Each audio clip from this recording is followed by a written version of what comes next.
Actualmente la obesidad ataca a más de 1 billón de personas en todo el mundo y mañana justamente 4 de marzo se conmemora o se celebra el Día Mundial de la Obesidad y qué mejor manera de poder tener este espacio tan pero tan necesario con el doctor Ariel Wong, quien es especialista en epidemiología y también es asesor médico. Muchísimas gracias por estar con nosotros aquí en Llegó la Hora y bienvenido, doctor. Muchas gracias por la invitación, Pablo. ¿Cómo podemos diferenciar los términos de la obesidad con el sobrepeso, verdad? Porque mucha gente quizá está dentro de esa línea o hasta no aplica, o hay personas que podrán pensar que están en sobrepeso, doctor, pero en este momento ya están en el grado de obesidad. Bueno, es una buena pregunta para iniciar este tema. Anteriormente se tomaba como referencia una medida o un parámetro que se llama índice de masa corporal. Y ese índice de masa corporal, pues de 18.5 a 24.9 se considera normal. Si una persona tiene un índice de masa corporal mayor a 24.9 y menos de 30 se considera en sobrepeso. Anteriormente, si las personas pasaban de 30 de índice de masa corporal, se consideraban con obesidad. Eso ha venido a cambiar un poquito, ya les voy a comentar un poco más sobre eso. Y justamente el tema del peso era la razón principal que se tomaba en cuenta, ya lo decía usted, para decir que una persona tenía obesidad o no. Ahora se habla de un nuevo diagnóstico de obesidad, que toma en cuenta factores sistemáticos, factores psicológicos. Entonces, ¿cómo puede mencionarnos ustedes que está cambiando la manera en cómo se diagnostica a una persona, a un paciente con obesidad? Así es. Bueno, la obesidad es una enfermedad, eso es lo primero que tengo que comentar, no es una elección del paciente, o sea, es más que una medida, es más que un peso, ¿verdad? Y de ahí que esta evolución en el diagnóstico de la obesidad me parece que ha sido beneficiosa en pro de los pacientes que viven con obesidad, porque ahora se toma como referencia no solamente este índice de masa corporal que involucraba solamente tu peso y tu altura, sino que también ahora entra en juego, y yo digo que el factor más importante que se involucra para este diagnóstico o nuevo diagnóstico de obesidad es la adiposidad o el exceso de grasa que vos tenés distribuido en tu cuerpo. Entonces, ahora los entes internacionales clasifican la obesidad en obesidad preclínica u obesidad clínica, dependiendo del exceso de grasa que tengas. Entonces, vamos a resumirlo así. Un paciente que antes tenía un índice de masa corporal de 30, se le consideraba con obesidad anteriormente. Ahora, si ese paciente tiene un índice de masa corporal de 30, pero tiene, por ejemplo, un alto índice de masa muscular, y digamos su porcentaje de grasa corporal es bajo, puede ser que no tenga obesidad, ¿ok? ¿Por qué? Porque se está involucrando el exceso de grasa como un factor primordial para el diagnóstico de la obesidad. Y cómo entonces, ¿cómo sabemos cuando tenemos un exceso de grasa? Sería la siguiente pregunta. Bueno, entonces se toman en cuenta otros parámetros además del índice de masa corporal, como por ejemplo el índice de la cintura o la circunferencia abdominal. Entonces, si un hombre tiene una circunferencia abdominal mayor a 102 centímetros, entonces se le considera que ese índice o esa medida está mal, ¿verdad?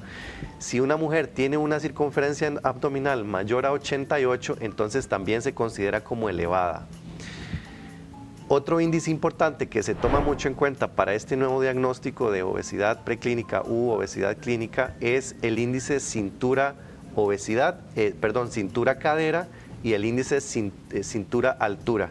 Y entonces estos índices lo que te dicen, ¿verdad? En palabras simples, es cómo está distribuido tu grasa en tu cuerpo. Sí, qué interesante, doctor. ¿Y cómo podemos hacer una regresión de todos estos síntomas o una regresión de la obesidad, tomando en cuenta que la obesidad, usted lo mencionó ahorita, es crónica, es decir, muchos tienen que combatir con eso toda su vida y sin herir susceptibilidades? He visto muchas familias donde todos parecieran tener o sobrepeso u obesidad. Es decir, hay un modelaje incluso de los hijos hacia los padres, donde todos, obviamente, comen igual y comen lo mismo, o a veces hasta las generaciones que vienen comen más o empiezan a tener hábitos menos saludables. Entonces se puede romper un patrón de obesidad dentro de mi familia. Es algo genético, es algo de modelaje, también del aspecto de la tiroides. Es que es tan amplio y ya lo decía usted, no es elección del paciente. Sí, correcto, estoy muy de acuerdo con lo que acabas de decir. Como dije al inicio, la obesidad es más que comer mucho, o es más que moverse poco. Claro. La obesidad es una enfermedad compleja que tiene factores o muchos factores involucrados. Como bien mencionas, hay factores genéticos que le facilitan a una persona comer más de lo que debería de comer.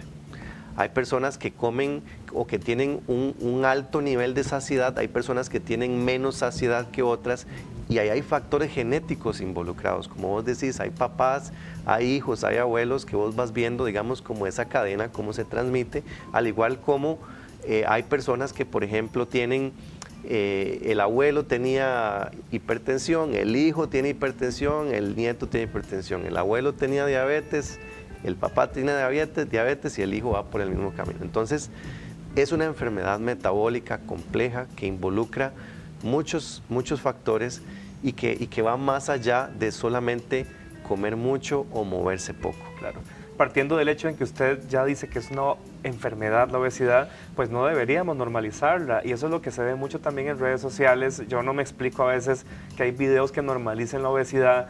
Obviamente hay certámenes de belleza con los modelos o las modelos, las tallas XL y todo esto, ¿verdad? Pero ¿qué mensaje se le está dando también a los niños, verdad?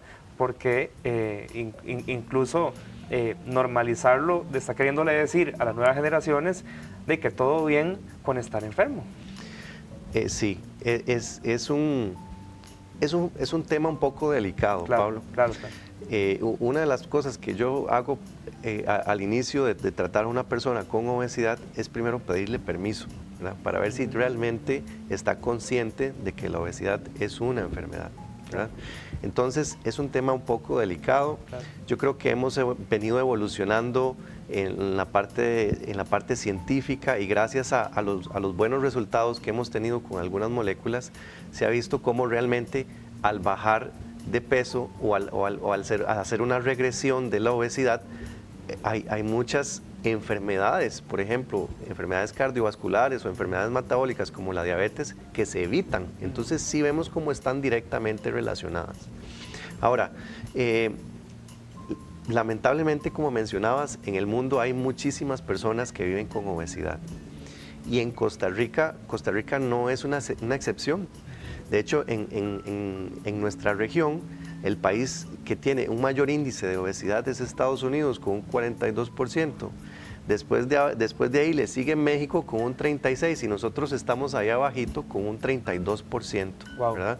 Entonces vea usted que sí, en nuestro país es un tema que tenemos que abordar, pero hay una buena noticia. Hace poco se declaró en nuestro país la obligatoriedad del tratamiento de la obesidad como una enfermedad. Entonces yo creo que esto es una buena noticia para los pacientes que viven con obesidad en nuestro país, y realmente tiene el potencial para modificar el curso natural de esta enfermedad y de muchas otras en nuestro país. ¿Cómo se maneja la obesidad en edades tempranas, verdad? Porque, bueno, me imagino que puede surgir tanto como de niño, adolescente, ya un poco más adulto, ¿verdad? Pero en un niño que probablemente reciba de la famosa discriminación, usted que trabaja con trastornos de metabolismo sabrá que sufre mucho por la discriminación en las aulas o en los lugares de estudio. Entonces, ¿cómo se puede manejar ese tema? Sí, es un tema que yo creo que poco a poco tenemos que ir todos elevando conciencia al respecto, y yo creo que estos espacios facilitan mucho eso, y lo aplaudo de verdad, porque le da a conocer de forma popular, o sea, a la gente que está viendo ahí detrás de la pantalla realmente, que la obesidad pues no es algo normal y que tienen derecho a tratarse, y que como toda enfermedad se debe de abordar de forma temprana, como decís vos. O sea, voy a hacer una comparación drástica, ¿verdad? Pero, por ejemplo, vos te esperarías, si te dan un diagnóstico de cáncer, ¿te esperarías unos meses para el tratamiento o preferirías que te traten de inmediato? Para sobrevivir, sí, para no morir, claro. Bueno, la obesidad es una enfermedad también compleja que si no se trata a tiempo incluso podría, o sea, tiene altos índices de relación con enfermedades cardiovasculares y la enfermedad cardiovascular es la causa de muerte número 1 en el mundo, ¿verdad?